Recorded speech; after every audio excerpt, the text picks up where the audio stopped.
What's up, guys? How's it going? Welcome back to the Ronin Club, baby. Real quick, let's go and rehash some things, shall we? So, the last one we talked about was what? Humility, right? And I got a good one for you guys on this one because I'm actually struggling with it myself. Marcus Aurelius, the things you think about determine the quality of your mind. Your soul takes on the color of your thoughts. So this actually reminds me of a Bible verse that says, "For as he thinks in his heart, so is he." So, what am I talking about? Well, let's talk about the discipline part. Right? Everyone gets so worked up and just has so much excitement when it comes to discipline. But before we get into all the nitty gritty of discipline, let's first talk about discipline doesn't always mean that it needs to be physical. What I mean by that is, I've always I'll give you guys like a quick little story, but it's, I would say part of it probably has to do with, well, a huge chunk of it has to do with not paying attention to your body. Another part of it is definitely has to do with not making use of your mind, right? So, little side story. Let me pull up some. I have my notes here, but before I pull up my notes, okay. So, back in well, before my first heart surgery, I had experienced a lot of like weird things in my body I wasn't really paying attention to. So another thing, I would work out really hard, I'd train really hard, and I'd end up finding out that I just like I'd be tired more than the average person. I don't think that that's normal by any means. At the time, I thought it was. I was really exhausted and be tired. And what I mean by exhausted, it's like I would do sprints with my buddy, right? Or anybody on the fight team, we do sprints, we train. And I would find myself being, next time I gotta silence my phone. But I would find myself being exhausted, tired, just like, I don't know, you name it. Or just like we'd have sparring days and it's hard to explain now because back then it was my norm, right? And I wasn't paying attention to my body. Now, I started like kind of mentioning to some of my friends just because I thought it was normal. I started feeling like half my body would go numb. It'd be my left side going numb. And I'm like, you guys ever feel that? Like, just like from this side of my body, sometimes it's just weird. It feels numb. Well, I found out that I was actually having mini strokes. And well, I had my first heart surgery. And then after they had said that I was having strokes. So you put the two together, turns out. So I actually looked it up. So strokes caused by the heart defects, because I was born with a heart defect. It's because of the heart, it fails to properly manage blood flow, leading to the clots that travel to the brain. So I'm getting hit, I'm sparring, leg kicks over time, that stuff that affects your heart. It says common causes include a patent foramen ovalo, I don't know how to say it, PFO, following clots to bypass the lungs, the arrhythmias like the aortic fibrillation, and creating clots, or valve disease that release debris. So I had a horrible heart experience, and that sucked. But the reason I bring that up is because there's some things here that I feel like we as people need to pay attention to when it comes to just like our bodies, right? And I'm saying this because there's the physical part of it that we don't pay attention to, and then there's the mental part that we should be paying attention to. And I think that if I would have paid attention to both, I'd be in a different place, just like we said in the last one, right? And part of that is accepting, the fact that sometimes we don't really know what's going on. Now, if I'm looking here at my notes, I believe that I was, like I said, I believed I was out of shape. I kind of believed that, it kind of sucked. I was like, man, like, comparing myself again. It's like comparison, that compared comparison mindset where you're comparing yourself to your peers, or you're comparing yourself to where you want to be, rather than being in the moment, right? But rather than being in the training. And I'm just going to say right now, I am exhausted. I am tired. I had maybe 2 training sessions this week. And I'm trying my hardest not to keep count, because that's how I start to kick myself in the butt, especially because I'm paying for it, right? But when I think about it, I have I had 2 training sessions. I worked out once. My son was sick. So, no, actually, he was home on Monday. They don't think there was school Monday. And then I pretty much stayed home, did some training, hit the bag, worked out, right? So, like, I'm kind of staying active. But when I collectively think about it, I'm asking myself, like, you know, or I would say I'm comparing myself to the way I used to be. And I'm comparing not just the way that I used to be, but I'm also comparing myself to, or challenging myself not to do that again, right? Because, like I said, I would just sit on my butt and freaking watch TV, or I don't know, play video games. I just, not that those things aren't inherently bad. I'm just saying, like, could have filled my mind with something else, but I didn't. And at the time, I was kind of doing I was doing some sketchy stuff. I was trying to shack it up with the women's. You know what I mean? Like, I was, I was doing stupid things, right? And I was looking at validation, getting outside validation for who I was, and that was like my full time job, right? It was like flaunting who I know and blah blah blah, and it just really didn't get me anywhere. And you saw it a lot of the time. Sometimes I would show up to practice and I'd throw it down, but then I'd have to rely on my talent, which wouldn't go far because most of the people there would be training hard, right? So the thing that I kind of want to bring out is that we have to not only be aware of our body and where that's at and how we feel, because look, the truth is we are not indestructible. We can die at any moment. We are so fragile. But it's also understanding that sometimes discipline means that you got to back off. If you're being disciplined in a certain whatever it is, right? You label it. If you want to play guitar, you're adamant about playing guitar and picking up, plucking strings and doing all that stuff. But you're starting to get, like, I guess they call it like a plateau. But you're starting to get to that plateau. You might want to back off just a little bit. You know what I mean? You might want to just like dial it back just a tad bit, because what's going to happen is you're going to get burnt. Everyone calls it burnout, right? Um, you're kind of left in this limbo stage where you're like, okay, well, I don't know what else to do. I got nothing else to do. I'm bored. And then you kind of get in this like mind frame of, what can I do to fill that time other than sitting on your butt? Because sometimes, like I said, sometimes like, for example, after my heart surgery, right? I tried going really hard. I tried going, and I was hitting this wall, which obviously my heart eventually was not cooperating, right? I still needed another surgery, which I didn't know about. Story for another time. But that being said, I find that it's actually pretty interesting, because you start to, how do I say this? I'm talking from my perspective. Like I said before, I'm the useful idiot. So I'm using my experiences to kind of transcend everyone else, right? And like, hey, this is like the poster child of moronic living. But so yeah, I would just consistently like work at trying to get myself, even after my heart surgery, I was like, okay, this is like lost time. I got to make up on lost time. But then I took a step back. So this is where I think I started to learn.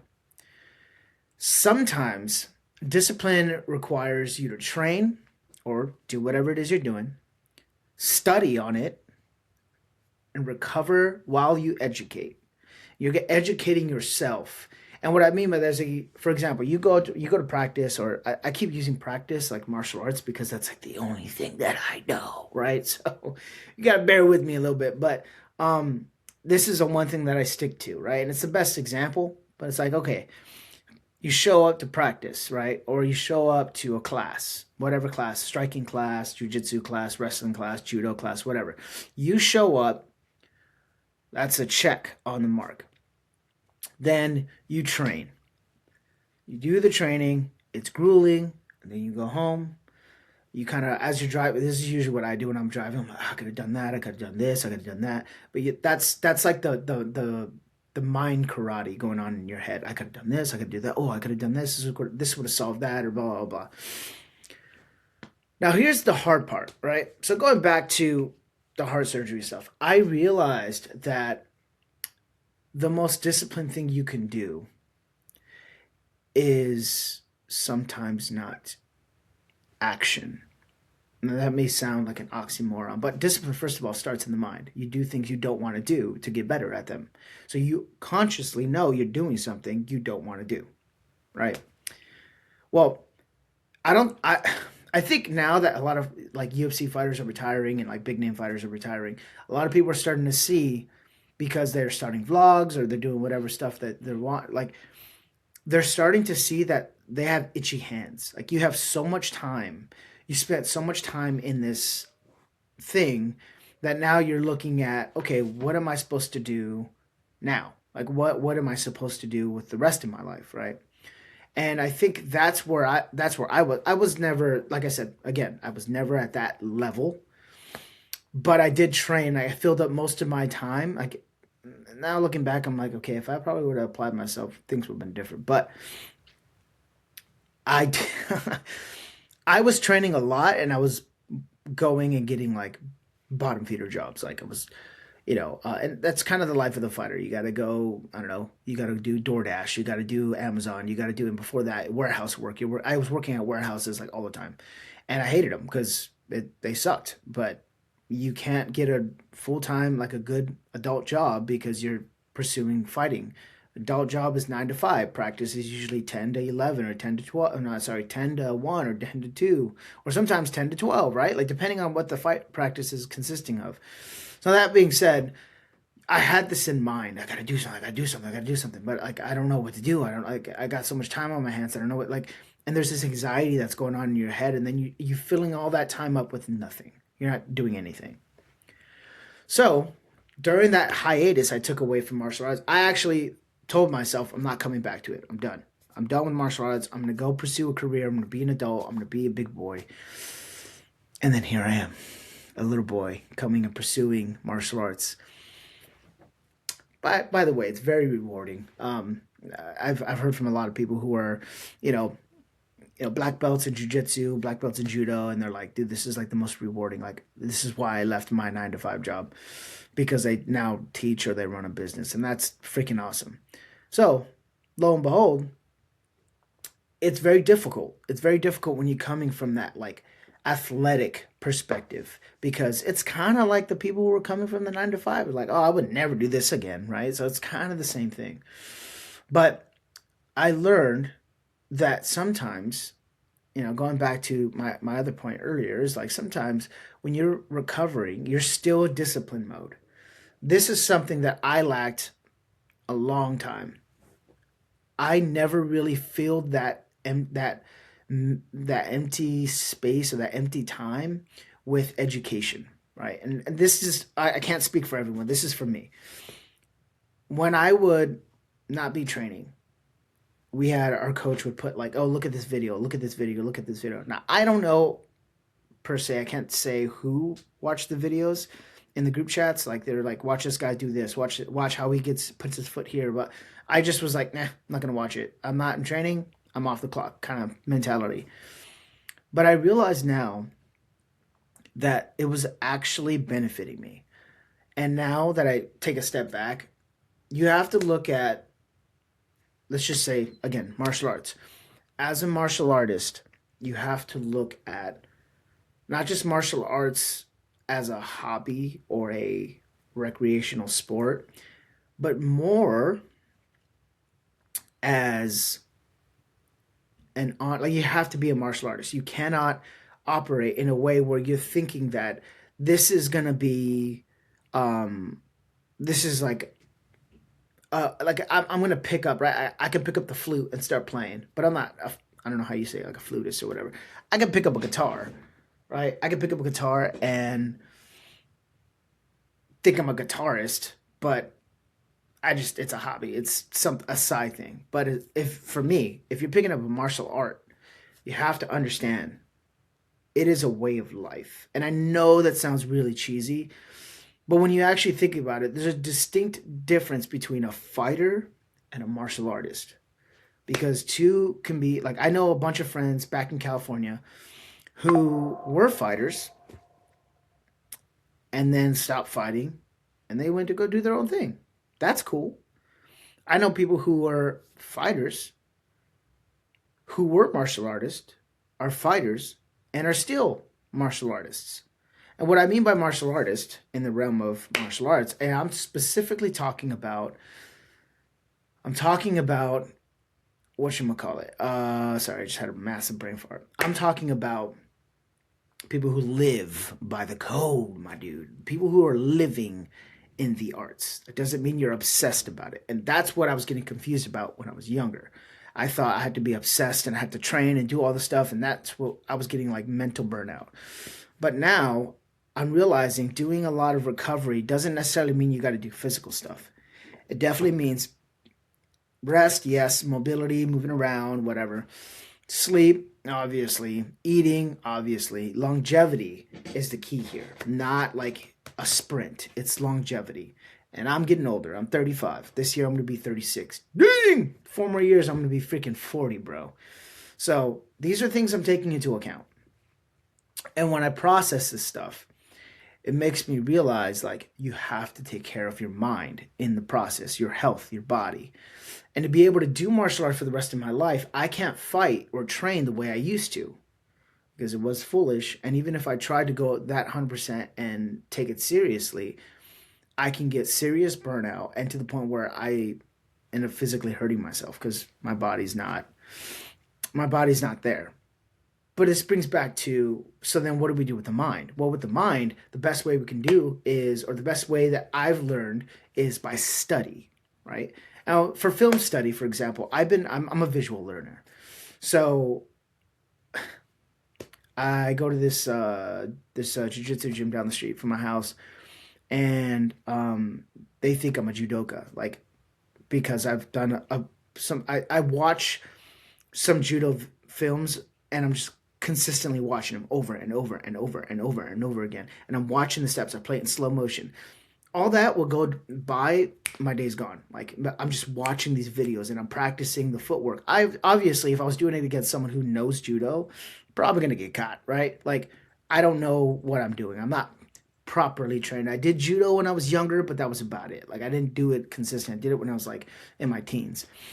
But even then, like being able to watch footage and like, okay, do this, you do that, all right, you move your foot here, you grab the lapel, you pull the arms over, like all these different things help into like they help you integrate it into your fight game. And the coolest thing about that is like it's just technical study. You're just studying the technique without actually having to be there. Does that make any sense?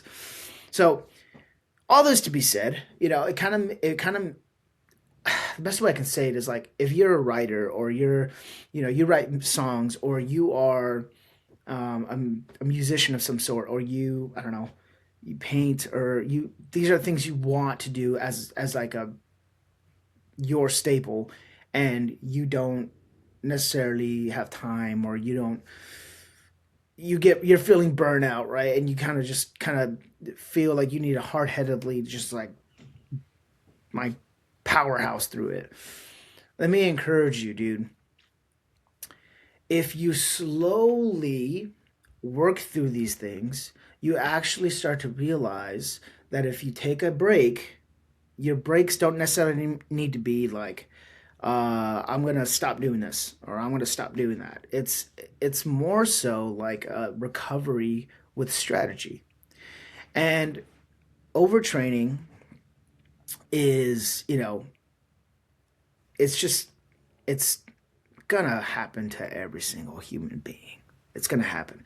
Overtraining, overreading, overworking, anything you do that requires you to challenge yourself is going to burn you out. It's just how it is because we're human beings, right? So, you know, what you can keep, well, let's just say this. You keep thinking, whatever you keep thinking just becomes your identity. So while you're doing all this stuff, don't ever overwhelm yourself with like, I'm saying this for me.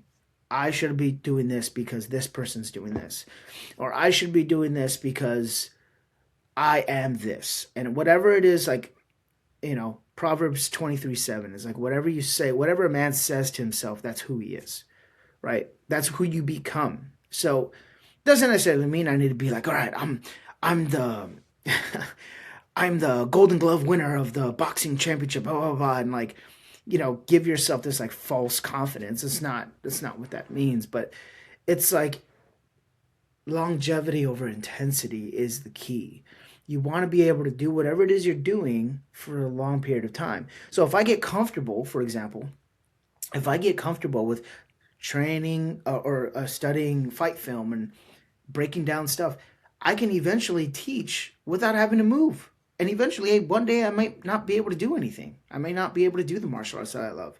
I don't know. Our human bodies just consistently break down all the time, and that's what I was trying to say earlier. It's like episode tying that back to episode 7 is like humility, right? We have to accept that we are not indestructible, but come on, we're all human beings and we're aging. So we got to just enjoy the ride. And doing this is going to help you to enjoy it. Because trust me, there's times where like I went this week, like I said, I went twice. And like one day I was just not feeling it. I was just like, okay, I know I'm coming here because I'm paying. And 2, I'm also trying to compete. But who am I competing against? I don't have a competition. I don't really care to compete. And I just need to slow down. And I'm burnt out. My body feels freaking worn out. I had work yesterday, and then I have class tonight with my kid, and some other kids are signing up, and then I'm getting burnt out, right? And I need to like slow it down. So the mind discipline, these things, you got to really, really keep in mind the things that you're thinking about and how you connect it to your identity, right? So I am Omar Aviles. I'm a dad, and I'm a Christian, so I do the best I can at being a child of God, right? Outside of that, I like to do martial arts. I can't say I am a martial artist. That is my identity, right? Because then what happens is like I end up being, well, what happens when I cannot do martial arts? And that's where you end up getting messed up. And then I have to really say this consistently. So discipline is choosing what you replay in your head. So when I'm replaying the footage and I'm trying to emulate some of the judo moves that I do, like I'm practicing training my brain to how they're moving their techniques. I'm practicing muscle memory in my mind. Okay, they put their foot there. If you guys are not visual learners, learn how to be a visual learner. If you get better at reading something and like practicing it, cool. But it's always good to learn as a visual learner, because then you can let the coach talk his ear off, but you're watching his body. It's the same thing. Do as I say, not as I do, right? So it's kind of like what they say, but it's like, no, we're gonna watch what you're doing. That's the entire thing here. I want you guys to like take into account that like just sometimes, yes, discipline does mean getting up when you don't want to do it and you want to go and get a burger and fries and sit on your butt and watch the game. I get it. But there's also a mental side of it, mental discipline, right? And we all suck at it. Each one of us, we all kind of have our own little vices that we run to, or junk food that we run to, but let's just keep it simple here. Let's think about it. Think about the things that you're doing and the things you're not doing, things you miss, replace that with, for example, okay, I can't go tomorrow, I'm not going to be able to go jujitsu. So what could I fill that time with? Well, I can spend time with my son. I can watch some footage, watch some judo, probably watch like one of the older UFC fights that I've been finding an interest in, and then just break those down. And I'm still engaged in martial arts. I'm not turned off. I'm not, you get what I'm saying? So, like, try that out. And if you can't train or you can't study or whatever the case is, you know, just recover with that time off, recover with that time to like really think about something, pick up a hobby. Like I said, I play guitar. I learned a cool Jack Johnson song yesterday by Flake. So sick, dude. I was so stoked. I learned the whole song and I felt like a boss, right? Replace it with something that you can like really, that's tangible, something that you can feel you're growing in. And last thing I kind of want to say to you guys is like, look, discipline isn't doing more. It's doing what moves you forward. All right. And if you guys like this, please subscribe. Send it to a buddy. Last thing I'm going to say, remember, whatever a man says, or a person, if you're a woman and you listen to this, whatever a person says in his heart, so he is, so they are, right? So whatever you're telling yourself, even if you're waking up and you're having a hard time going to work on time, right? Or going to work, dude, whatever you tell yourself, those things are what you are. So keep this in mind as you guys are going throughout your day. I want you guys to know you're not alone. If you guys are local, come out and train. But like I said, you're not alone. I know how hard it is. Life is tough across the board. Things are expensive. I get it. Let's have some fun with it. Try it for a week. Give yourself a week from something that you've been obsessed about. Give yourself a week off. But while you're doing that, let's say you guys are doing jiu-jitsu, or you guys doing striking, or you guys are doing karate, or whatever the case is, or you guys are doing knitting or drawing, whatever. Take a break from it and watch other people do it. Or if you like to read, or if you like to write, take a break from it and just start picking up certain books that you've been interested in and just start reading. Just try these little incremental things, and we'll come back and discuss episode 9 after this one. Thank you guys for tuning in and listening to my mind rant. Like I said, if you guys are local, come and train. But welcome to the Ronin Club, ladies and gentlemen.